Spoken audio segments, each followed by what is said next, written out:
Bismillahirrahmanirrahim. Assalamualaikum warahmatullahi wabarakatuh.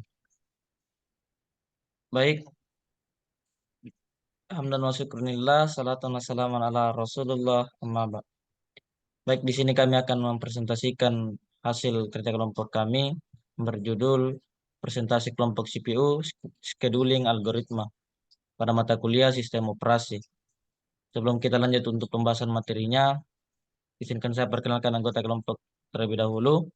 Yang pertama saya sendiri Armin Mauldi Kurniawan dengan NIM terakhir 0255. Selanjutnya Renanda Dari Saputra dengan NIM terakhir 0282. Selanjutnya Guntur Sarira dengan NIM terakhir 0219. Selanjutnya ada Muhammad Fajrin dengan NIM terakhir 0248. Dan yang terakhir ada Rizky Ramadan Putra R. Rasyad dengan NIM terakhir 0223.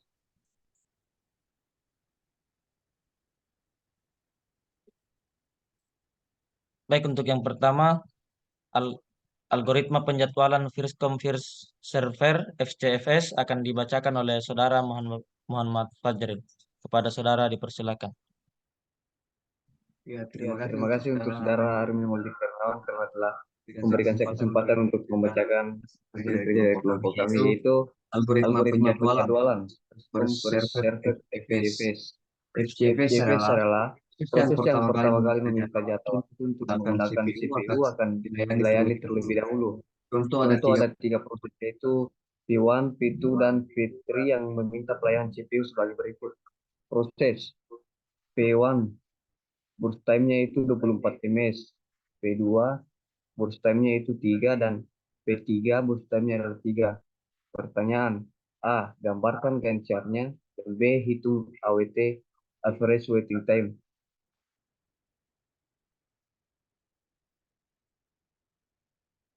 Ya, gambaran Gantt chart-nya. Di sini kita dapat melihat ada dalam gambar ini ada P1, P2, dan P3, yaitu dalam kotak yang berwarna kuning ini itu adalah P1, dan yang berwarna biru itu adalah P2, dan berwarna abu-abu adalah P3. Penyelesaian. Awalan P1 dimulai dari 0, kemudian 24 diambil dari burst time-nya P2, didapatkan dari hasil burst time P1 tambah burst time P2, yaitu sama dengan 24 tambah 3, dan hasilnya adalah 27. Kemudian P3 didapatkan dari hasil P2, yaitu 27 tambah burst time P3 dalam kurung 6 sama dengan 30. Yang kedua yaitu hitung AWT, average waiting time. Di sini tabelnya menjelaskan proses P1 burst time-nya itu 0, P2 burst time-nya 24, dan P3 burst time-nya adalah 27. Penyelesaian. Burst time P1, P2, dan P3 diambil dari awalan Gantt chart-nya. Kemudian kita hitung burst time-nya, yaitu 0 tambah 24 tambah 27 sama dengan 51/3 dengan 17 ms. Algoritma FCFS termasuk jenis penjadwalan non-perspektif. Baik, selanjutnya untuk materi yang kedua ada SJF preemptive shortest job first preemptive. Baik, untuk materi SJF preemptive atau SJF shortest job first preemptive akan dibacakan oleh saya sendiri, di mana SJF preemptive atau shortest job first preemptive adalah algoritma penjadwalan di mana proses dengan durasi paling pendek akan diberikan prioritas tertinggi untuk dieksekusi.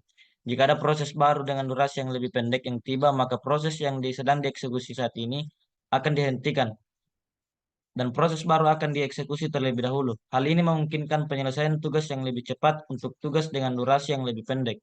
Salah satu contoh soalnya yaitu di mana pada tabel ini ada proses, ada arrival time-nya dan ada burst time-nya. Di mana pada proses P1-nya itu arrival time-nya sama dengan 0 dan burst time-nya sama dengan 7. Untuk proses keduanya yaitu ada arrival time-nya sama dengan 2, burst time-nya sama dengan 4. Dan proses ketiga ada arrival time-nya sama dengan 4 dan burst time-nya sama dengan 1. Dan untuk proses yang terakhir atau proses yang keempat itu arrival time-nya sama dengan 5 dan burst time-nya sama dengan 4.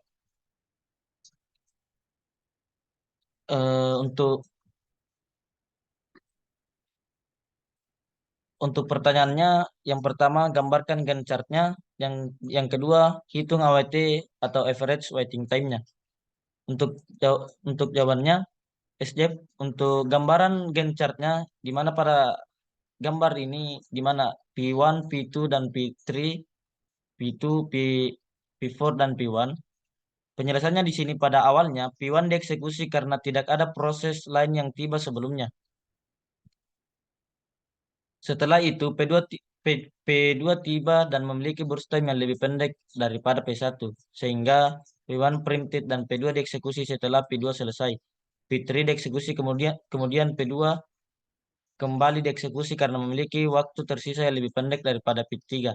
Terakhir, ketika P3 dan P2 selesai, P4 dieksekusi. Setelah itu P1 kembali dieksekusi ke sebelumnya. Akhirnya semua proses selesai. Untuk jawaban keduanya, yaitu langkah-langkah untuk menghitung waktu tunggunya atau average waiting time-nya setiap proses. Di mana pada proses yang pertama, waiting time-nya adalah 0 tambah dalam kurun 12 kurang 2, balas kurung kurang 0 sama dengan 10. Untuk proses keduanya yaitu dalam kurung 2 tambah dalam kurung 5 kurang 4, balas kurung kurang 2 sama dengan 1. Untuk proses ketiganya 4 kurang 4 sama dengan 0. Dan proses keempatnya yaitu 7 kurang 5 sama dengan 2. Langkah selanjutnya adalah menjumlahkan waktu menunggu dari semua proses dan membaginya dengan jumlah total proses untuk mendapatkan AWT. Total waktu menunggu sama dengan 0 tambah 1 tambah 0 tambah 2 sama dengan 23. Jumlah total prosesnya sama dengan 4 dan AWT-nya sama dengan total waktu menunggu atau jumlah total proses sama dengan 13/4 sama dengan 3,25 ms. Untuk proses pertamanya yaitu waktu tiba atau arrival time-nya P1 adalah OTT P1 dieksekusi mulai dari waktu kosong. Proses P1 selesai pada waktu 12. Waktu menunggu P1 adalah waktu mulai eksekusi atau waktu tiba yang sama dengan 0 tambah 12 kurang 2 kurang 0 sama dengan 10. Dan untuk proses keduanya itu waktu tiba arrival time-nya P2 adalah 2. P2 dieksekusi mulai dari waktu 2. Proses P2 selesai pada waktu 5. Waktu menunggu P2 adalah waktu mulai eksekusi atau waktu tibanya yang yaitu sama dengan 2 tambah 5 kurang 4 kurang 2 sama dengan 1. Dan untuk proses ketiganya yaitu waktu tiba arrival time-nya P3 adalah 4 dan P3 dieksekusi mulai dari waktu 4. Proses P3 selesai pada waktu 8. Waktu menunggu P3 adalah waktu mulai eksekusi atau waktu tiba sampai dengan waktu tibanya sama dengan 4 kurang 4 sama dengan 0. Selanjutnya proses terakhir yaitu proses P4. Waktu tiba arrival time-nya P4 adalah 5. P4 dieksekusi mulai dari waktu 5. Proses P4 selesai pada waktu 12. Waktu menunggu P4 adalah waktu mulai eksekusi sampai waktu tiba, yaitu sama dengan 7 kurang 5 sama dengan 2. Selanjutnya materi ketiga, short test job fairs non-preemptive akan dibacakan oleh Saudara Renanda Darya Saputra. Kepada Saudara dipersilahkan. Baik, Baik, untuk untuk short test short job test fairs job fairs akan saya akan saya jelaskan. jelaskan. Konsep Konsep dasar dari dasar short dari test short job test job fairs fairs non-preemptive non-preemptive adalah adalah memberikan memberikan prioritas prioritas eksekusi kepada kepada proses proses dengan burst time burst atau time atau durasi paling durasi pendek. paling pendek. Dalam Dalam SJF SJF non-preemptive, non-preemptive, setelah setelah suatu suatu proses proses dimulai, dimulai, proses tersebut proses akan tersebut dieksekusi akan hingga selesai dieksekusi hingga tanpa selesai tanpa diinterupsi oleh diinterupsi proses oleh lain yang proses lain memiliki yang burst memiliki time yang burst lebih time yang pendek. lebih pendek. Contoh Contoh soalnya, soalnya di sini di sini proses proses 1 1 arrival time arrival saat time tiba saat tiba adalah 0 adalah dan 0 burst dan time burst time adalah 7. adalah 7. Dan Dan proses 2 proses 2 arrival time-nya arrival 2 time-nya dan 2 dan burst time-nya burst 4. time-nya 4. Dan pada Dan proses pada 3 proses 3 arrival arrival time-nya time-nya 4 dan 4 burst dan time-nya burst 1. time-nya 1. Dan pada Dan proses pada proses 4 4 arrival arrival time-nya time-nya 5 dan 5 burst dan burst time-nya time-nya 4. 4. Pertanyaannya adalah Pertanyaannya adalah gambarkan gambarkan Gantt Gantt chart-nya chart-nya dan dan hitung hitung average average waiting waiting time-nya. time-nya. Untuk Untuk penjelasannya penjelasannya dan dan gambar gambarkan Gantt Gantt chart-nya chart-nya telah telah tertera di bawah tertera di sini, bawah sini, yaitu yaitu proses 1 proses 1 berwarna berwarna hijau hijau dan dan proses 3 proses 3 berwarna berwarna hijau terang hijau terang dan proses dan 2 proses 2 berwarna hijau berwarna toska hijau dan toska proses dan 4 proses 4 berwarna berwarna abu-abu. abu-abu. Untuk Untuk penjelasannya, penjelasannya, berikut berikut langkah-langkah untuk langkah-langkah untuk membangun Gantt membangun chart. Gantt chart. Langkah 1. Langkah 1. Proses 1 Proses 1 memiliki burst memiliki time burst time terpendek, terpendek, yaitu 7 yaitu detik. 7 detik. Maka Maka P1 P1 dieksekusi dieksekusi terlebih terlebih dahulu dari dahulu waktu dari 0 waktu hingga 0 7. hingga 7. Untuk langkah Untuk kedua, langkah kedua, proses ketiga proses memiliki ketiga burst memiliki time burst time terpendek, yaitu terpendek, satu dari dari proses proses yang yang tersisa. tersisa. Maka Maka P3 dieksekusi dieksekusi setelah setelah P1 P1 selesai. selesai. Mulai dari Mulai waktu dari 7 waktu hingga 7 hingga 8. 8. Langkah Langkah ketiga, ketiga, proses 2 proses 2 memiliki burst memiliki time burst time terpendek, terpendek, yaitu yaitu 4 detik 4 detik dari proses dari yang proses tersisa. yang tersisa. Maka Maka proses 2 proses 2 dieksekusi dieksekusi setelah setelah proses 3 proses 3 selesai. selesai. Memulai dari Mulai waktu dari waktu 8 hingga 8 hingga 12 detik. 12 detik. Langkah 4, Langkah 4. proses 4 Proses adalah 4 adalah proses terakhir yang tersisa. Maka proses keempat dieksekusi setelah proses 2 selesai. Memulai dari waktu 12 hingga 16. Berikut langkah-langkah untuk menghitung AWT-nya. Proses 1 memiliki waiting time 0 kurang 0 sama dengan 0. Proses 2, waiting time-nya 8 kurang 2 sama dengan 6.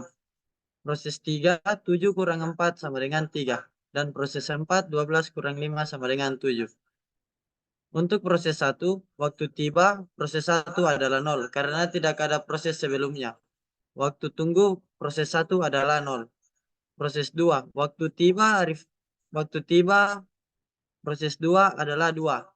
Proses 1 selesai dieksekusi pada waktu 7, sehingga waktu mulai eksekusi proses 2 adalah 7. Oleh karena itu, waktu tunggu proses 2 adalah 7 kurang 2 sama dengan 5. Pada proses 3, waktu tiba proses 3 adalah 4. Proses 2 selesai dieksekusi pada waktu 12, sehingga waktu mulai eksekusi proses 3 adalah 12. Karena itu, waktu tunggu proses 3 adalah 12 kurang 4 sama dengan 8. Dan pada proses 4, waktu tiba proses 4 adalah 5. Proses 3 selesai dieksekusi pada waktu 8, sehingga waktu mulai eksekusi proses 4 adalah 8. Oleh karena itu, waktu tunggu proses 4 adalah 8 kurang 5 sama dengan 3. Selanjutnya kita menjumlahkan waktu tunggu dari semua proses. Total waktu tunggu sama dengan 0 tambah 5 tambah 8 tambah 3 sama dengan 16. Dan karena kita memiliki 4 proses, AWT dapat dihitung sebagai berikut. Total waktu tunggu bagi jumlah total proses sama dengan 16 bagi 4 sama dengan 4 milisekund. Baik, itulah tadi untuk materi ketiganya. Selanjutnya kita mau masuk ke materi keempat, yaitu priority scheduling, yang akan dibacakan langsung oleh Saudara Rizky Ramadan Putra Rasyid. Kepada saudara dipersilahkan. Baik, terima kasih atas waktunya. Saya akan menjelaskan tentang priority scheduling. Konsep dasar dari algoritma penjadwalan dengan prioritas atau priority scheduling adalah memberikan prioritas eksekusi kepada proses berdasarkan tingkat prioritas yang ditetapkan. Setiap proses memiliki prioritas yang berbeda, di mana nilai prioritas yang lebih tinggi menunjukkan prioritas yang lebih tinggi untuk dieksekusi. Contoh soal. Proses 1 memiliki burst time 10 ms, priority 3. Proses 2 memiliki burst time 1, priority 1. Proses 3 burst time-nya 2, priority-nya 4. Proses 4 burst time-nya 1, priority-nya 5. Proses 5 burst time-nya 5, priority-nya 2. Pertanyaannya, gambarkan gancarnya. Pertanyaan kedua, hitung AWT atau average waiting time. Selanjutnya, penyelesaian. Proses P2 memiliki prioritas tinggi dalam kurung prioritas pertama. Maka P2 akan dieksekusi terlebih dahulu. Kemudian proses kelima dengan prioritas 2 akan dieksekusi. Setelah itu, P1 dengan prioritas 3 dieksekusi, diikuti oleh P3 dengan prioritas 4. Terakhir, proses 4 dengan prioritas 5 dieksekusi.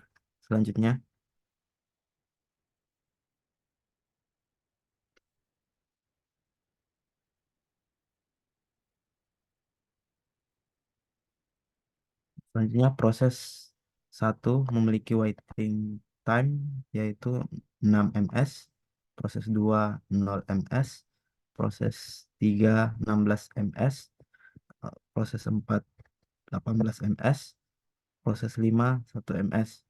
Menghitung total waiting time atau total waktu tunggu. Total waktu tunggu atau total waiting time adalah jumlah dari waktu tunggu untuk setiap proses. Dalam contoh ini, total waktu tunggu adalah total waktu tunggu sama dengan waktu tunggu P1 plus waktu tunggu P2 plus waktu tunggu P3 plus waktu tunggu P4 plus waktu tunggu P5, yaitu sama dengan 6 tambah 0 tambah 16 tambah 18 tambah 1 sama dengan 41. Menghitung average waiting time atau rata-rata waktu tunggu. Average waiting time atau AWT diperoleh dengan membagi total waktu tunggu dengan jumlah total proses. Dalam contoh soal ini terdapat 5 proses. AWT sama dengan total waktu tunggu dibagi jumlah total proses, yaitu 41 dibagi 5 sama dengan 8,2 ms. Jadi average waiting time atau AWT dalam contoh tersebut adalah 8,2 ms. Ini menunjukkan rata-rata waktu menunggu dari semua proses sebelum mereka dapat dieksekusi.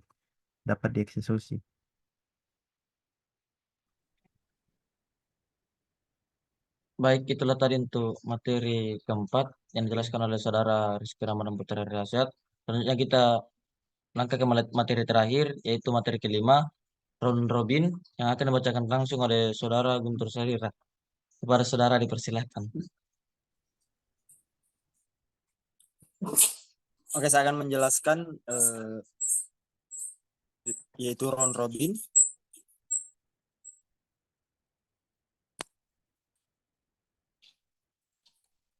Round robin adalah algoritma penjadwalan yang menggunakan time quantum untuk membagi waktu eksekusi di antara proses-proses yang siap dieksekusi.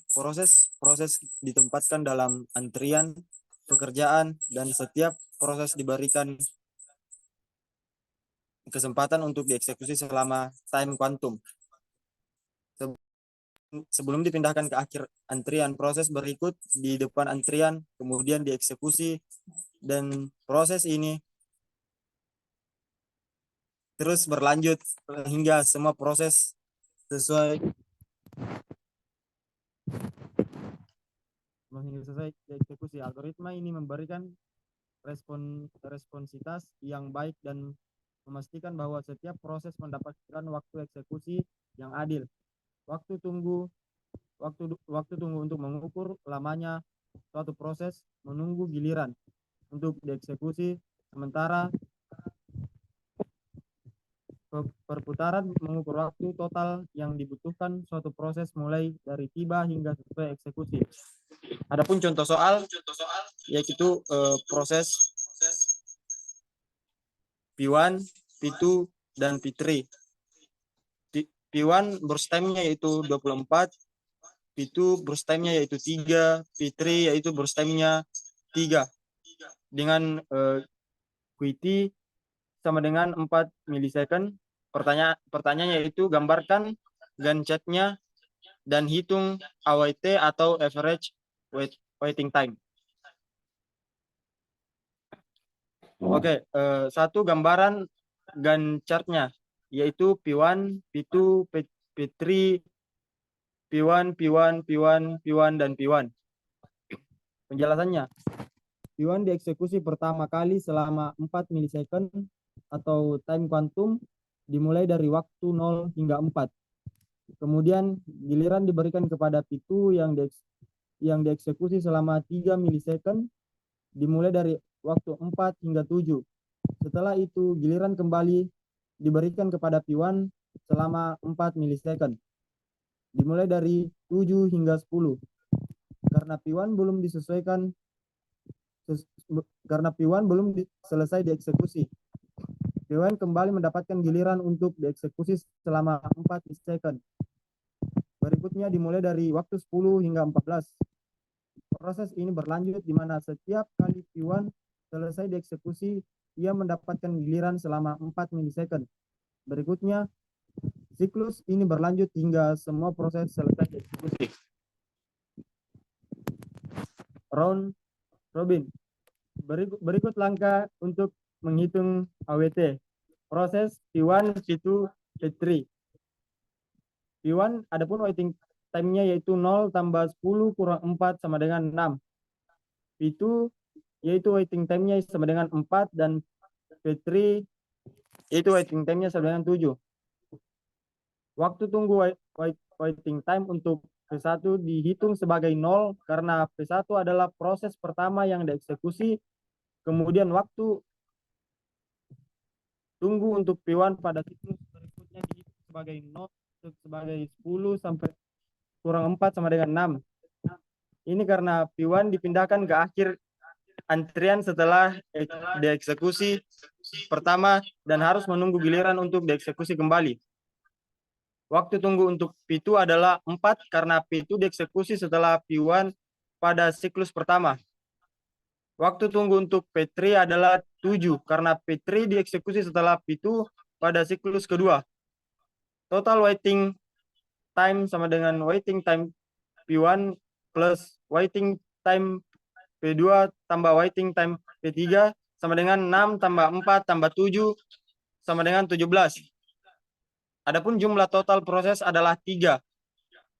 AWT sama dengan total waiting time atau jumlah total proses 17 per 3 sama dengan 5,66 milisecond atau menggunakan pembulatan 2 angka desimal. Baik, itulah tadi presentasi dari kelompok kami tentang mata kuliah yang sistem operasi yang berjudul scheduling algoritma. Baik, sekian dari kelompok kami. Mohon kurang lebihnya mohon dimaafkan. Wabillahi taufiq wal hidayah. Assalamualaikum warahmatullahi wabarakatuh. Waalaikumsalam.